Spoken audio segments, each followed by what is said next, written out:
Does life feel hard work? Does it feel like you're pushing the same boulder up the same hill? Well, stick with me. Pushing the same boulder up the same hill was written in response to a conversation I was having with somebody where they just talked of the futility, the Groundhog Day-ness of life, the boredom, the, oh my God, not this again.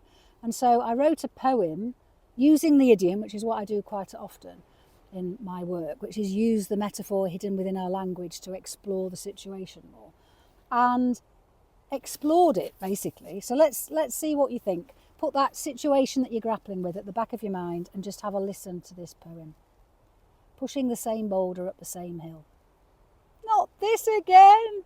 Having taken the effort, having taken the time, I realise it's the same boulder being pushed up the same hill.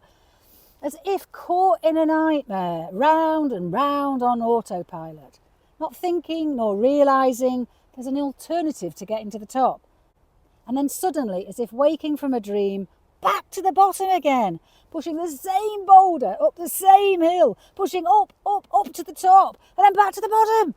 And repeat, push to the top, back to the bottom. Surely there must be something different to do. Surely change must be possible.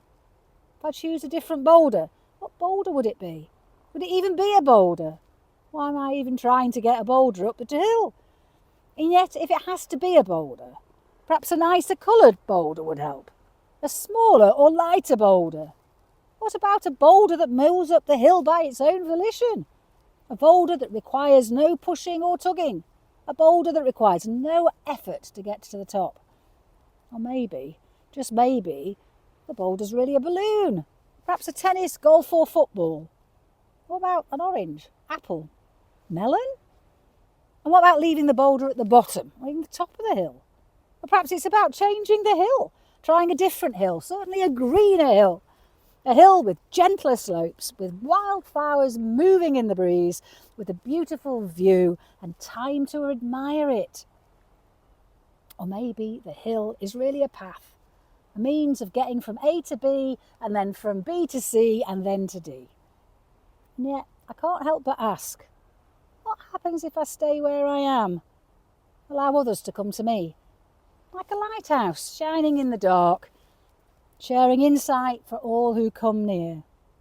Or like a river, taking others within its flow towards deep, deep oceans. I think I've got it.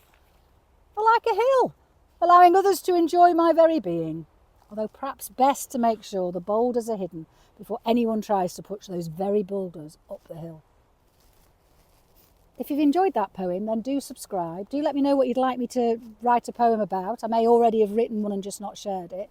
There's a playlist of poems that I have written. They're generally around personal development, self-help, personal growth, but I quite often do use the idiom that's in our language when we're stuck. So there's poems about head in the sand, can't see the wood for the trees, and others that I'm going to be writing are out feeling cornered, stuck between a rock and a hard place. So yeah, do have a look at those poems, and there are more logical explorations. No, there aren't. I was going to say there's more logical explorations, but quite often what I'm wanting this channel to be is the place you come to get different perspectives. So it's not often very logical exploration, it's much more metaphorical. So I'm much more likely to take you out into a wood and go, what patterns are we noticing in wood about the situation, than I am to sit there and talk to you about the theory of how our brain works. I can leave that to other experts. I'm going to use my expertise, as I have for the last 24 years, to use nature, to use metaphors to help us see situations differently.